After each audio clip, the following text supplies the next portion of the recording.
11장 1절부터 우리 16절까지 말씀을 좌우 한 절씩 교독하겠습니다. 고린도전서 11장 1절부터 16절까지 말씀입니다. 내가 그리스도를 본받는 자가 된 것 같이 너희는 나를 본받는 자가 되라.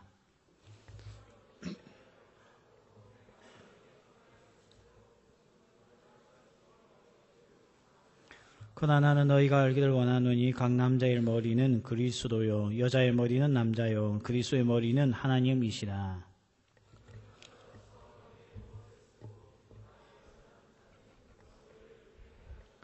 무릇 여자로서 머리에 쓴 것을 벗고 기도나 예언을 하는 자는 그 머리를 욕되게 하는 것이니 이는 머리를 민 것과 다름이 없습니다.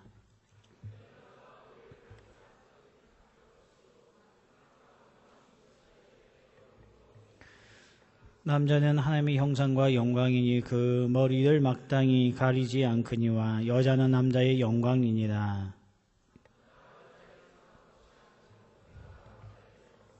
또 남자가 여자를 위하여 지음을 받지 아니하고 여자가 남자를 위하여 지음을 받은 것이니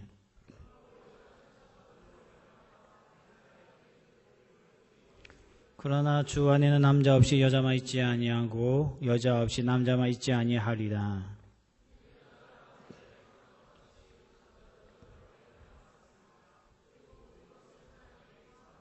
너희는 스스로 판단하라. 여자가 머리를 가리지 않고 하나님께 기도하는 것이 마땅하냐?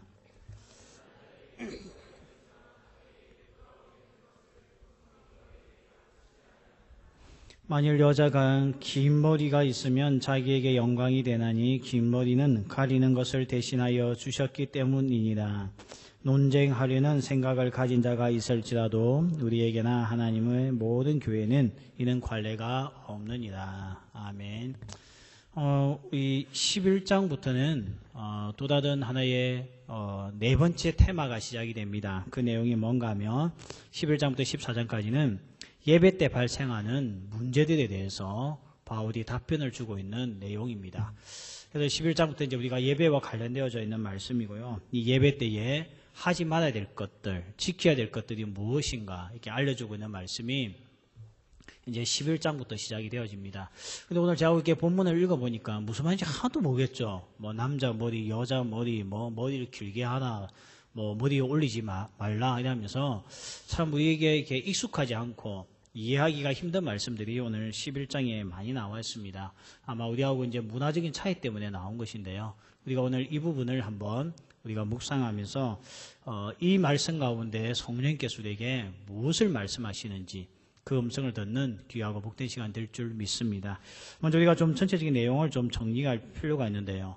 이 고린도 교회 고린도 지역 안에는 이 자유의 물결, 모든 것이 자유였습니다. 그러다 보니까 특히 예수 믿는 사람들에게 자유가 선포되고 나니까 그때부터 사람들이 이 복장에 대해서 아주 이렇게 자유로운 시간들을 많이 보내었어요. 오늘 여기 보면 머리에 쓴다는 말이 뭔가 하면 이 캐톨릭에 가보면 여자들이 미사에 참석할 때마다 머리에 이렇게 수건을 쓰지 않습니까? 요만한 천을 갖다 머리에 올려놓고 예배를 하잖아요. 오늘 이 고린도전서 11장을 배경으로 해서 캐톨릭이 지금 그렇게 하고 있는데 여기서 머리를 가린다는 말은 무슨 말이냐면 그 수건 쪼가리에 올려놓는 걸 이야기하는 게 아닙니다. 우리 중동에 있는 팔레스틴에 있는 여자들이 히잡 있죠, 히잡. 이 히잡보다도 더 이 똘똘 뭉치고 있는 옷이 뭡니까? 내가 그 이름이 기억이 안 나가지고요. 아시죠? 이게 결혼한 여자들이 이렇게 눈만 이렇게 내놓고 이 까만 옷으로서 머리부터 발끝까지 다 덮고 있는 히잡은 이 머리만 이렇게 하는 거. 우리 자매들도 그때 가서 히잡 했잖아요. 그 이슬람 사원 갈 때요. 그래서 이거 사진 찍히면 지옥 갑니다, 이거. 다 하나님 다 봤어요, 이거 하는 거, 히잡 하는 거. 이 히잡 말고 더 이게 똘똘 뭉쳐 있는 거 있잖아요. 이제 그건데 그걸 이야기하는 거예요. 그러니까 그걸 하고 다니는 것이 옳은 것이냐, 그것을 벗는 것이 옳은 것이냐, 이제 이것을 가지고 논쟁을 하는데 특별히 교회 안에서 예배하면서 여자가 그걸 쓰고 있는 것이 옳은 것이냐, 그것을 벗는 것이 옳은 것이냐, 이제 이런 거 가지고 논쟁이 된 겁니다. 예를 들면 그런 거죠. 우리도 지금 여기 보면 이렇게 모자를 쓰신 우리 청년들이 있어요. 뭐 모자 쓰는 이유가 여러 가지가 있겠죠. 머리가 벗겨졌다든지, 뭐 아니면 뭐 머리를 감지 안 했든지, 뭐 이런 이유 때문에 모자를 쓸 텐데, 예배 시간에 모자를 쓰는 것이 죄입니까? 죄 아닙니까? 죄예요? 죄 아니에요? 이제 여러분 나에게 배운 게 너무 많아가지고 그렇게 생각하죠. 죄는 아니죠. 이야기하겠죠. 죄 아닙니다. 그러면 머리 안 감은 사람 다 지옥 가게요. 예? 그러니까 모자를 쓰는 것은 죄는 아닙니다. 근데 우리 한국 교회는 모자를 쓰는 것에 대해서 뭐라고 합니까? 모자를 어떻게 하라고 돼요? 벗으라고 하죠. 그래서 특히 이제 저는 이제 굉장히 간대한 성품을 가지고 있으니까 여러분이 모자를 쓰고든 말든 저 애가 이틀 동안 머리를 안 감았구나. 저는 이해해주는 편이에요. 예, 근데 나이 드신 분들은 이 청년들이 이 예배 시간에 모자를 쓰고 있는 걸 가지고 굉장히 붕괴합니다. 어떻게 예배 시간에 모자를 쓸 수 있냐고. 여러분 이게 맞아요, 틀려요? 근데 고린도전서 11장을 배경한다면 모자 쓰는 게 더 오히려 더 낫거든요. 그러니까 이 모자 쓰는 게 왜 잘못된 겁니까? 우리 자매들이 모자 쓰는 거 뭐가 잘못됐어요? 안 쓴 우리 자매들이 한번 이야기해 보세요. 여러분들 할 말은 없죠. 근데 어른들은 모자 쓰는 걸 싫어해요. 그래서 저도 옛날에 하도 어른들이 되게 잔소리해요. 도대체 애들 어떻게 지도하냐고. 제발 좀 청년들 좀 모자 좀 쓰지 않게 하라고. 그러니까 내가 청년대 때 한번 광고 시간에 이야기했어요. 여러분 가능하면 어른들이 불쾌하게 생각하니까 하나님은 어떻게 생각하는지 내가 잘 모르겠지만 모자를 쓰지 않는 것이 좋을 것 같습니다. 우리 공동체는 문화라는 게 있기 때문에 문화를 존중해 줍시다 했더니 마치고 나서 우리 목자 중에 이 한 청년이 제보가 하는 말이에요. 그러면 목사님 우리나라 원래 전통 문화는 실내에서 모자를 쓰는 겁니다. 여러분 양반들이 모자 벗고 있는 거 봤습니까? 실내에서요. 잠자기 전에는 절대 모자를 벗지 않습니다. 듣고 보니까 그 말이 맞더라고요. 그러니까 우리는 갓을 쓰고 있어야 되는 거예요, 예배 시간에. 근데 왜 모자를 벗었냐? 그러니까 이것도 이제 그 청년 입장에서는 안 맞다는 거예요. 원래 우리 조상들은 모자를 썼는데 실내에서. 왜 오히려 쓰는 걸 나쁘다고 생각하느냐? 그 이야기 하길래, 청년들 말도 맞다. 이렇게 생각했어요. 이제 제가 좀 우스운 소리를 하지만, 정말 보수적인 교회는요, 이런 걸 가지고 제게 따지는 분들이 있습니다. 또 제게 따지는 우리 교회 어른들이 제게 와서 제일 많이 불만을 이야기하는 것 중에 하나가, 여러분 예배 시간에 커피 잔 들고 들어온 거 있죠. 탐탐, 이디야. 이런 통 들고 들어온 애들. 그 안에 내용물이 뭔지 잘 모르겠지만, 하여튼 통을 들고 예배 시간에 앞에 놔두고 이렇게 빨아먹는 애들. 이거 잘못된 겁니까? 잘하는 겁니까? 성경에는 답이 없죠. 근데 이걸 가지고 제게 와서 압박을 가하는 분들이 있습니다. 목사님 청년들 예배 태도 똑바로 교육시키세요. 그래서 제가 똑바로 하는 게 뭐예요 했더니 음료수를 가지고 들어오는 게 아닙니다 이야기예요. 그래서 제가 한번 밥 먹어서 농담을 한 게 공격적인 이야기 한 게 아니고요. 그럼 예배 시간에 사탕 먹는 할머니에 대해서는 어떻게 생각하시는 거냐 물었어요.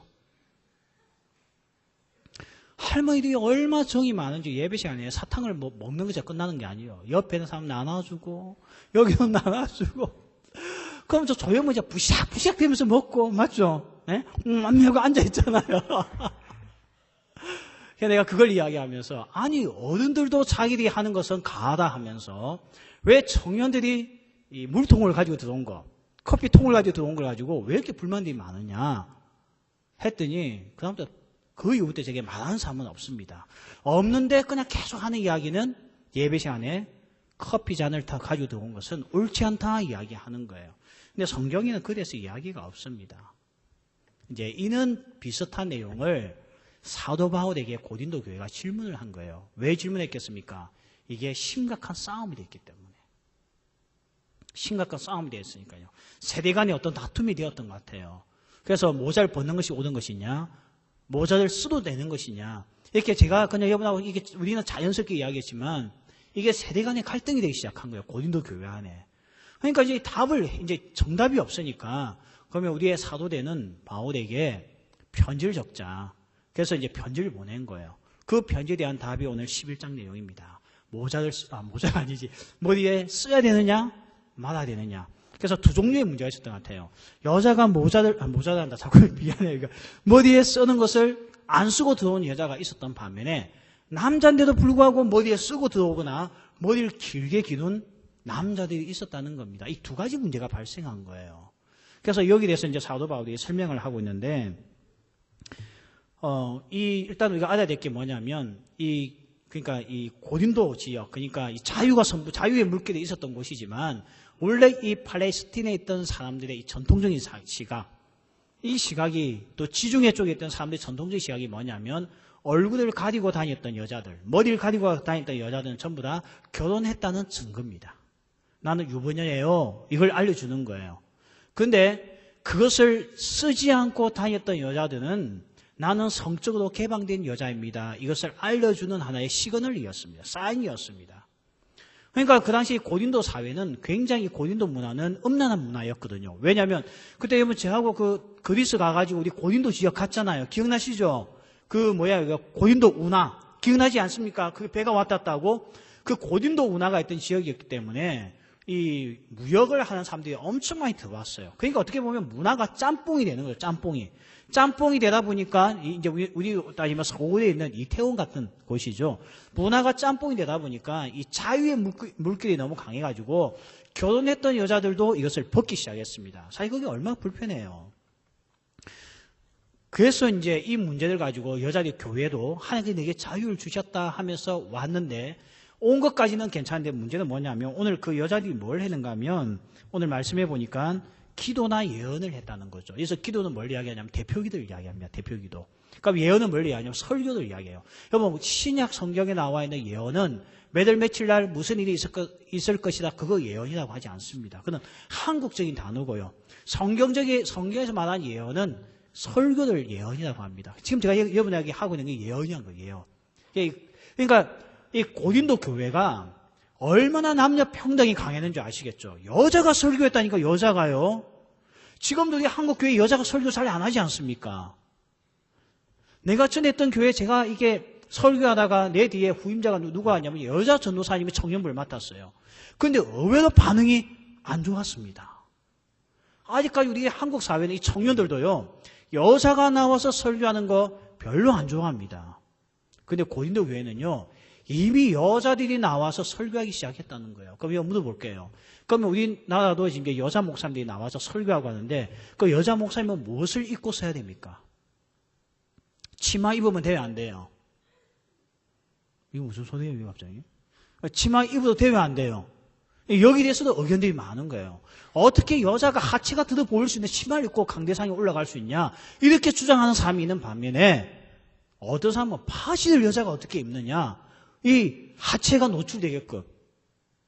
그러니까 이 사람들만 의견이 너무 다양한 거예요. 근데 이제 고린도 교회는 뭐가 문제냐면 이 기도하고 대표 기도하고 이 설교했던 여자들이 머리에 아무것도 쓰지 않고 올라온 겁니다. 그러니까 여기에 이제 사람들이 상처를 받기 시작하는 거예요. 아까 제가 했죠. 이거 쓰지 않았다는 건 뭘 의미한다고요? 사회적인, 그 시대의 문화적인 의미가 뭐라고요? 나는 결혼 안 한 여자요. 성적으로 열려있는 여자라는 것을 알려주는 메시지다 했죠. 지금은 이제 여기에 대해서 우리가 별로 거론 안 하지만 옛날에 흰돌산 가면 노란 머리는 다 까만 머리로 바뀌어서 온다면서요. 내면은 바뀌지 않아요. 머리는 바뀌었다면서요. 윤석철 목사님이 절대 염색 못 하겠다면서요. 그거는 이제 그분이 연세가 드시다 보니까 그런 거예요. 제가 여러분에게 염색한 거 가지고 제가 저주를 퍼부은 적은 한 번도 없잖아요. 예? 이제 문화적인 차이죠. 세대적인 차이. 근데 옛날에는 머리를 학생이 염색하는 순간 다 어떻게 생각하냐면 저는 학생이 아니다 생각했습니다. 술집을 다니거나 여자들이 아니면 그냥 날라리다 이렇게 표현을 했어요. 그래서 부모들이 염색을 하면 불질러 보인다고 이야기할 만큼 협박을 많이 했습니다. 근데 여러분 지금 염색을 했다고 여러분 집에서 아버지가 촛불 들고 기다리고 있는 사람 아무도 없죠. 오늘 도면 다 태워버린다. 이 사람 아무도 없잖아요. 지금은 그게 보편적인 문화가 되었습니다. 보니까 요즘 목사님들도 염색하대요. 노란머리요. 내가 옛날에 한번 이 교사 대학을 한번 한다고 이제 전국에 유명하다는 이 강사를 한번 초빙해서 3일 동안 한 적이 있었는데 이 청소년 파트를 담당했던 목사님이 왔는데 노랗게 염색을 해서 온 거예요. 근데 저도 은혜가 안 되는 거죠. 그 순간. 아무리 청소년 사역을 한다지만 무슨 노랑머리 이름만 들고 사역하나? 그 생각이 드는 거예요. 여러분 제가 염색하는 거 여러분 용납 못하죠? 그럼 이제 다음 주 빨간색으로 해올까요? 여러분 신화할 거 아니에요. 아니면 우리 권사님들이 내 머리에 불 질러버릴 수도 있는 거예요. 무슨 일 미친 목사 다 했냐 하면서. 그러니까 이게 별거 아니지만 그 당시에는 이 머리 색깔 하나 한 거 가지고 이 사람이 날라리냐 아니면 모범생이냐 구분하게 된 거죠. 여러분 중학교 고등학교 다 다니셔서 알잖아요. 여러분 중학생이 파마 못하게 돼 있잖아요. 고등학생이 파마 못하잖아요. 중학생이 앞머리 이렇게 쫙 내고 다닐 수 없잖아요. 예, 그거는 형들이 하는 거지. 그러니까 이런 거 가지고 우리가 정신사람들이 알듯이 그 시대의 고린도 문화는 머리에 쓰지 않는 것은 내가 성적으로 개방되어졌다는 그 시대에, 그러니까 나는 좀 까졌다. 아니 뭐 이 표현 쓰도 되는지 모르죠. 강대상에서요. 오늘 막 합시다. 그냥 막 하는 거야. 알겠죠? 까졌다. 이렇게 의미를 주기 때문에 이게 교인들에게는 상처가 됐던 겁니다. 그래서 이제 바울이 이 문제를 듣고 이제 가서 설명 못하니까 이제 글로서 남긴 거예요. 그게 오늘 11장 말씀입니다. 이제 배경이 좀 이해가 되시죠? 자, 그러면서 바울이 어떤 이야기를 하냐면 창조의 원리를 가지고 이야기합니다. 자, 먼저 3절 말씀이 나죠. 그러나 나는 너희가 알기를 원하노니 각 남자의 머리는 그리스도요, 여자의 머리는 남자요, 그리스도의 머리는 하나님이시니라. 자, 여기 보면 여러분 남자의 머리가 뭡니까? 머리. 예수님이라 되어 있죠. 예수 머리가 항상 진짜 이 머리 이야기하는 게 아니고 리더십을 이야기하죠. 리더십. 예수님이란 거예요. 그러면 여자의 머리는 누구라는 거예요?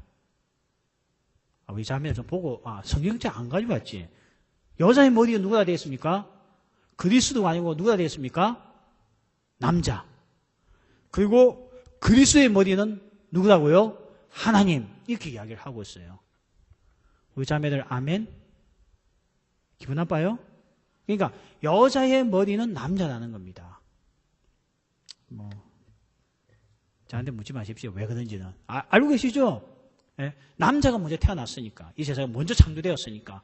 여자는 남자를 돕기 위해서 주신 배필이기 때문에 아마 바울이 창조의 원리로서 설명하는 겁니다. 이거 오해하지 마십시오. 또 괜히 상처받고 교회가 이따시고 되냐 이거 생각하지 마십시오. 그래서 바울이 그런 사람들이 나올까봐 나중에 어떤 이야기 하는가 하면 9절에 보면 이렇게 이야기해요. 8절에 보면 남자가 여자에게서 난 것이 아니요 여자가 남자에게서 났으며 또 여자들이 더 불쾌해지는 거죠. 근데 9절에 보면 또 남자가 여자를 위하여 시험을 받지 아니하고 여자가 남자를 위하여 시험을 받은 것이니. 우리 형제들 있는 말씀을 듣면 힘이 나요. 은혜가 되고 맞죠? 요즘 여자들이 공부를 너무 잘해가지고 남자들이 직장이 없다니까요. 이런 말씀 읽으면 이제 형제들이 용기를 가지는 거예요. 조만간 하나님께서 여자를 어떻게 처리해 주시겠지 생각할 거예요. 자, 이런 말씀이 있다가 바울이 11절에 뭐라고 이야기하냐.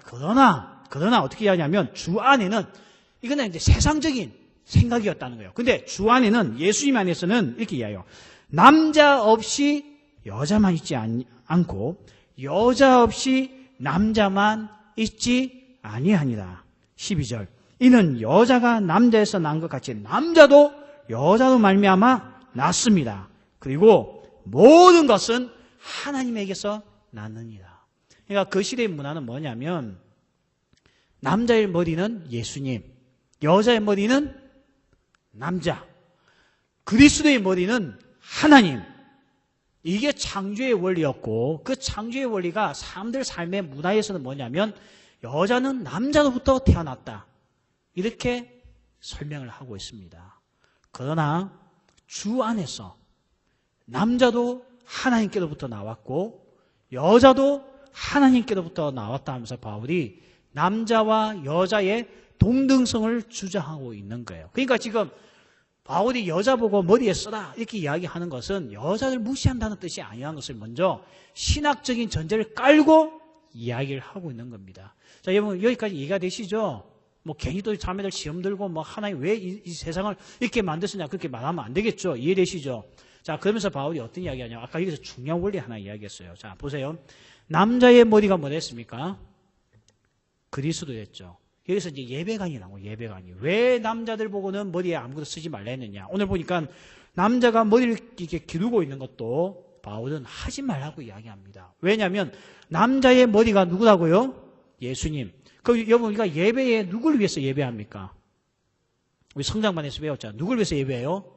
하나님의 영광을 위하여 그리스도를 위해서 예배하죠. 그러면 머리를 가려버리면 그리스도의 영광을 가려버린다는 그냥 메시지를 준다는 거예요. 문화적인 면에서. 여러분 그거와 똑같은 거예요. 장례식 가면 뭐 입고 갑니까?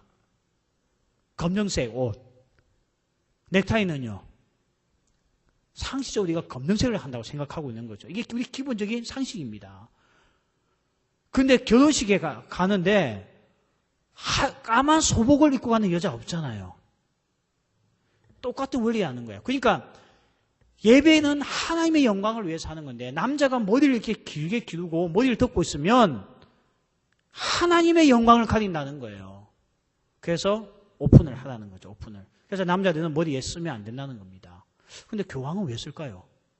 나 그게 궁금해졌어요. 신부님들 왜 쓰고 다니죠? 보면 이게 빵모자 쓰고 다니잖아요. 그 교황 맨날 유치원 그 모자 쓰고 다니잖아요. 그 왜 다니지? 나 이해가 안 돼요. 성경에 그런 말씀이 없는데. 그러니까 이제 남자의 머리는 그리스도이기 때문에 하나님의 영광을 위하여 예배하기 때문에 가리지 말는 겁니다. 자, 반면에 여자의 머리가 아까 누구다 했습니까? 남자. 그러면 여자가 머리를 가리지 아니하면 누구의 영광이 나타난다는 거예요? 남자의 영광. 여기서 말하는 남자 누구죠? 남편. 남편의 영광을 교회에서 드러낸다는 거예요. 이것은 예배가 아닙니다. 그래서 남편의 영광을 드러내지 않겠습니다. 우리 집안을 드러내지 않겠습니다. 여자의 지위는 남자에 의해서 결정되었기 때문에 그 당시에요. 나의 지위를 드러내지 않겠습니다. 그 상징이 뭐냐면 여자가 머리에 쓰는 거였습니다. 이제 이게 이해가 되시죠? 자, 여러분 여기까지 이해가 되시죠? 그러니까 머리에 남자가 쓰지 말라 했던 것은 그리스도의 영광이니까. 그리고 여자 보고 쓰라 했던 것은 남자의 영광이니까 쓰라는 겁니다. 그래서 이 예배가 여자든 남자든 할 것 없이 동등하게 해야 될 게 뭔가 하면 하나님의 영광을 위한 예배가 되어야 된다는 것을 강조하고 있는 거예요. 여러분 이 바울의 메시지가 뭔지 이해가 되시죠? 그래서 우리가 예배할 때에 이것이 그리스도의 영광을 위한 것이냐 아니냐, 하나님을 위한 예배이냐 아니냐, 이 관점에서 우리가 살펴보아야지 그 시대의 문화이니까 무조건 해야 된다는 것은 절대 아니라는 겁니다.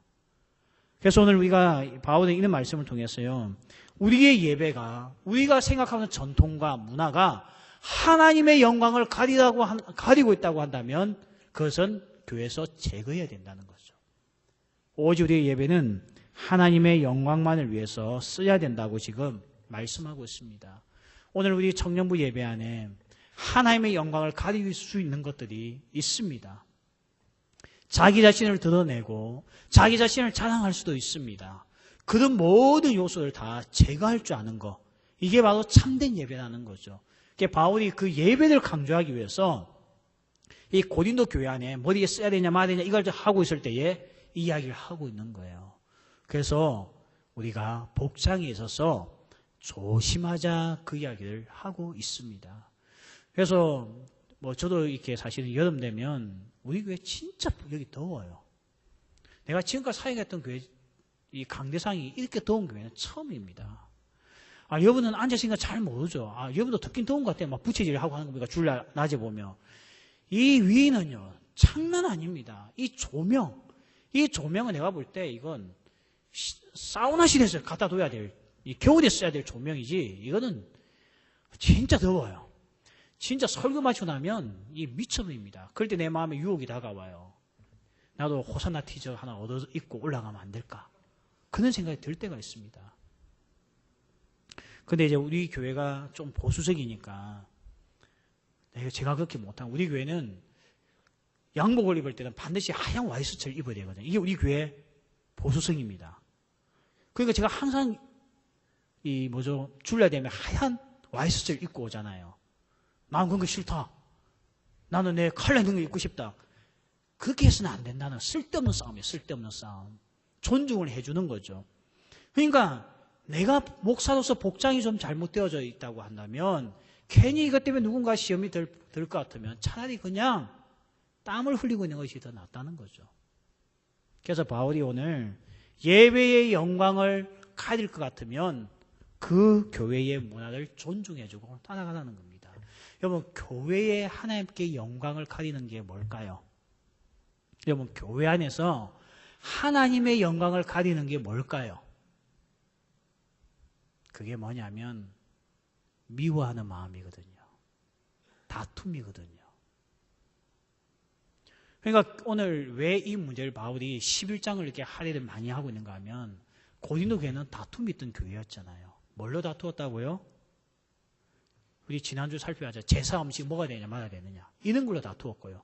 오늘은 옷 문제 가지고 다툽니다. 옷 문제 가지고 예배 시간에 이런 거 가지고 다투지 말라는 거예요. 하나님의 영광을 가진다니까요.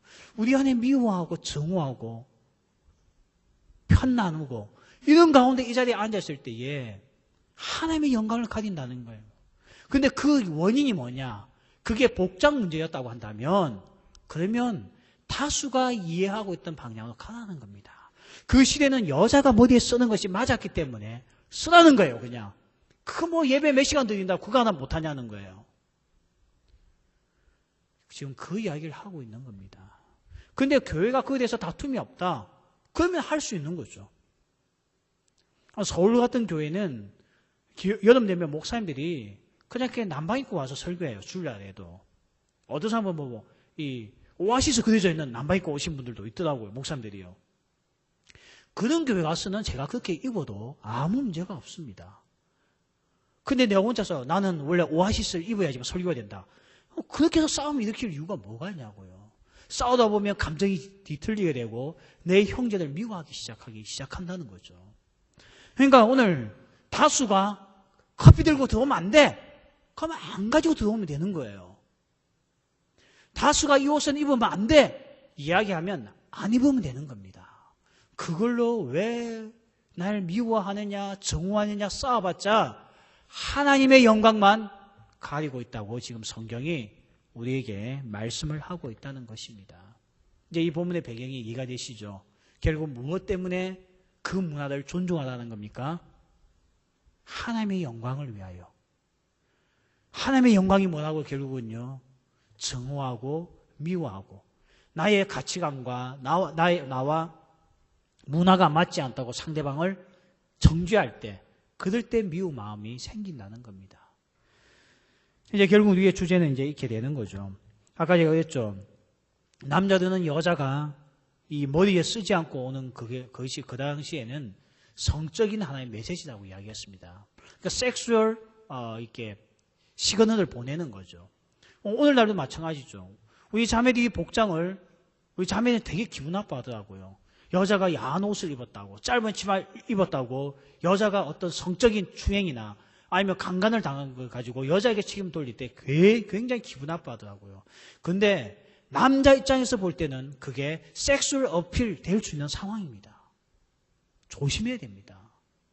여자들은 짧은 치마를 입는 게 뭐가 문제냐 하겠지만 남자에게는 문제가 되는 거 우리가 솔직히 이야기하잖아요. 근데도 왜 우리 말을 안 들어요? 남자들 말을. 남자들이 느낀다니까요. 성적으로요. 그래서 하지 말라는데 왜 여자는 꼭 해요? 그러니까 그게 뭐냐면 남자가 생각할 때는 이거는 어필을 하고 있다는 거예요. 자기에게. 섹슈얼 어필을 하고 있다는 거예요.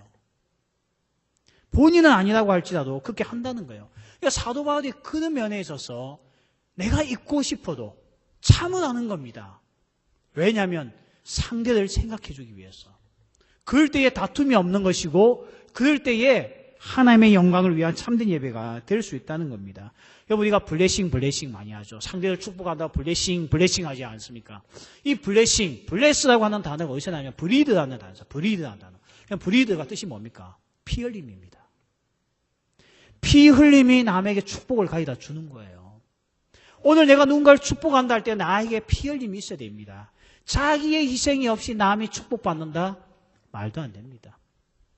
우리가 찬양 축복성 보면서 때로는 너희 앞에 당신은 상 받기 위해 태어났다고 별소리 다 해도 나 안에 그 형제를 위한 브리드, 피 흘림이 없으면 블레싱은 없는 거예요. 근데 보십시오. 우리는 말로서는 남에게 블레싱을 외치고 있지만 브리드가 없는 거예요. 브리드가. 희생이 없는 거예요. 희생이. 피 흘림이 없는 겁니다. 그놓고 무슨 교회 안에 성안에 축복이 올 수가 있겠습니까? 여러분 요즘은 이제 의학적으로 이게 별 문제가 안 되지만 아마 고대에는 그랬던 것 같아요. 머리는 두 개인데 몸이 하나인 쌍둥이가 있죠. 샴 쌍둥이라고 우리가 그렇게 이야기하죠. 여러분 이게 두 명입니까? 한 명입니까? 머리가 두 개 있고 몸이 하나 있는 샴 쌍둥이 2명입니까? 1명입니까? 지금은 의학에서는 2명이라고 이야기를 합니다. 왜냐하면 각자가 뇌를 가지고 있기 때문에 2명이라고 이야기를 해요. 근데 고대에는 이런 사람이 태어났을 때 이걸 2명인지 1명인지 구분을 못했습니다. 그래서 랍비를 찾아왔던 거예요. 그러니까 랍비에게 물어봅니까? 물어보는 거예요. 2명이에요? 1명이에요? 우리 집 애가 2명입니까? 1명인가 물어봐요. 그럼 랍비가 어떻게 했는가 하면 오른팔을 꼬집었대요. 꼬집으면 애가 어떻게 합니까? 아파서 울겠죠? 둘 다 울면 1명이에요. 한쪽만 울고 한쪽이 울지 않으면 2명입니다. 헷갈립니까? 이해되죠? 꼬집었는데 둘 다 울면 1명이에요. 네, 같은 몸이니까, 맞죠? 근데 꼬집었는데 한쪽이 울고 한쪽이 안 울면 2명이에요. 지금도 이해 못하는 사람도 있는 것 같아요. 이 칠판에 그리가면서 설명해도 이해하나? 제가 왜 이야기를 하는가 하면요. 결국 하나됨은 뭔지 아십니까? 고통을 분담하는 것이 하나됨입니다. 저 사람이 아프면 나도 아파야 돼요. 저 사람이 오늘 가정 문제로 인해서 아파한다면 나도 아플 때가 그게 하나됨입니다. 저 사람은 아픈데 나는 안 아프다. 둘입니다. 하나됨 아니에요. 부부가 결혼해서 사는데 아내가 힘들어서 온다면 남편도 같이 아파야 돼요. 그게 부부입니다. 부부. 근데 아내는 너무너무 힘들어하고 고통스러운데 남편은 히득거리고 돌아다닌다면 이것은 둘이 쪼개진 관계입니다. 교회도 마찬가지입니다. 저 사람은 고통스러워하는데 나는 그 고통을 내가 분담하지 못하고 남같이 생각하고 있고 쟤는 슬퍼하고 있는데 나는 슬픔이 없다. 이건 남입니다. 남. 바울이 지금 그 이야기하고 있는 거예요.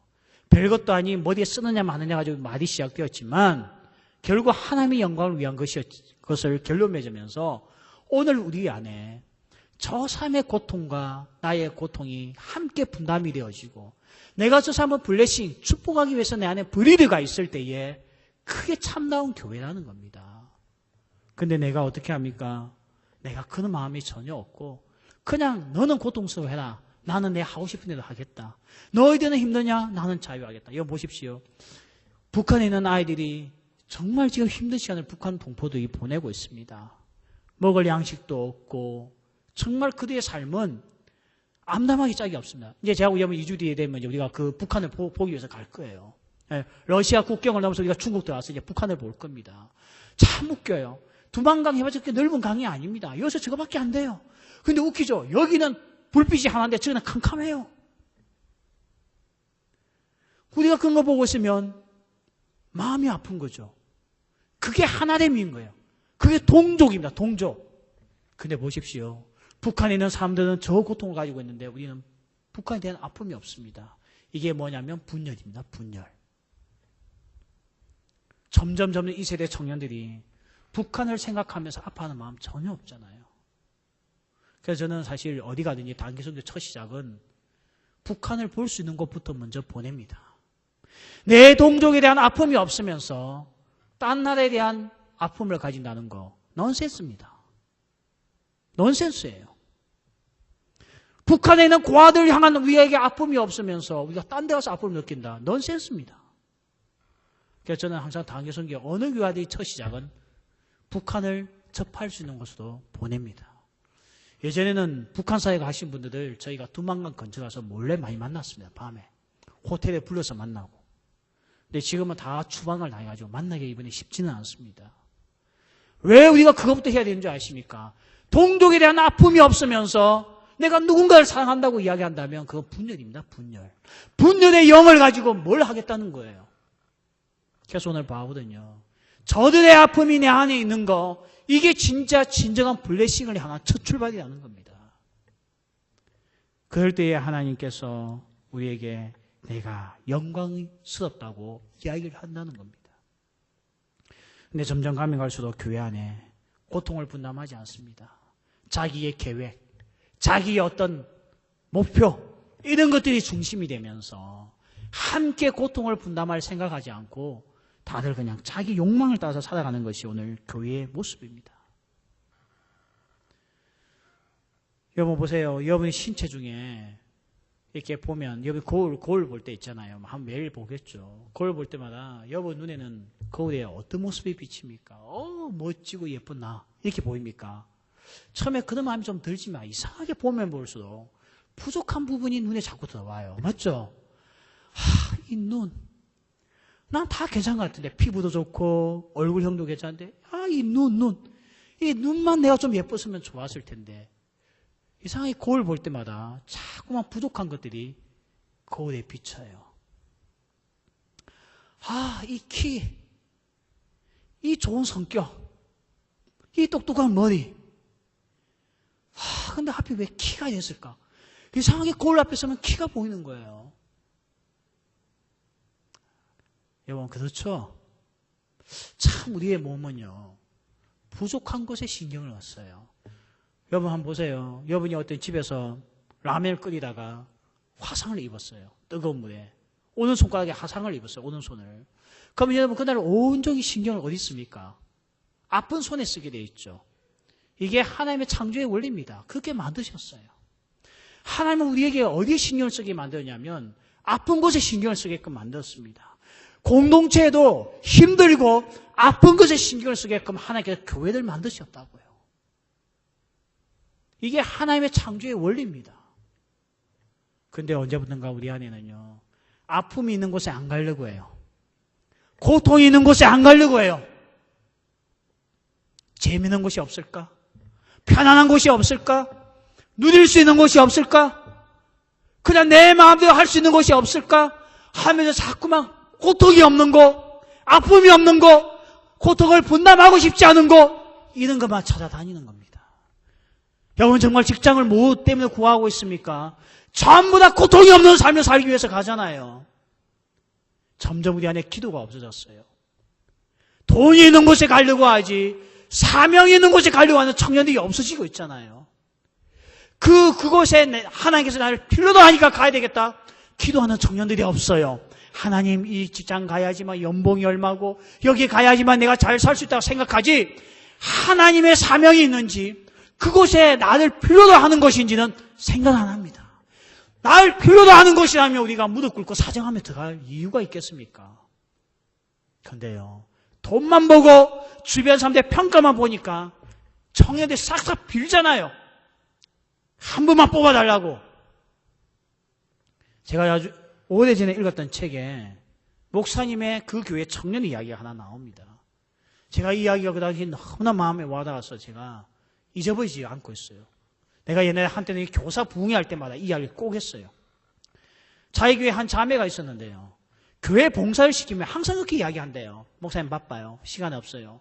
그리고 저는 실력도 없어요. 그러니까 나에게 피아노 반주 맡기지 마세요. 나는 능력도 없어요. 그러면서 겸손한 척 하면서 계속해서 노 하던 자매가 있었대요. 근데 이 자매가요, 졸업을 앞두고 취업을 하는데 면접관이 안 된다고 하니 무릎 꿇고 사정을 했대요. 저 실력 없습니다. 능력 없습니다. 그러나 최선을 다하겠습니다. 뽑아만 주십시오. 그렇게 이야기했대요.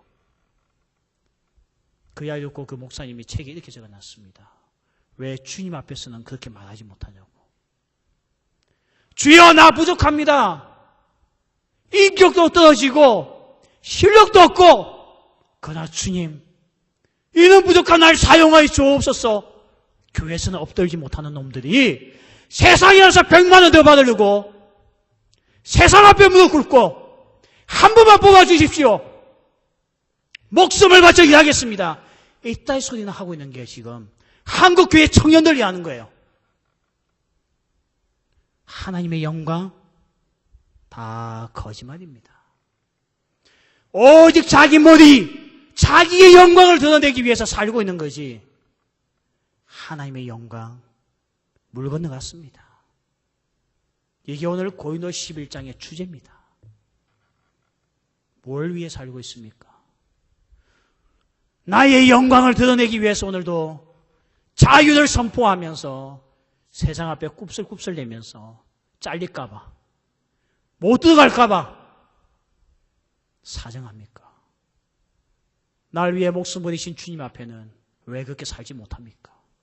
주님, 나 좀 써주십시오. 나는 능력도 없고 실력도 없지만 날 위해 생명 보이신 예수님을 위해서라면 이 몸 불태우겠습니다.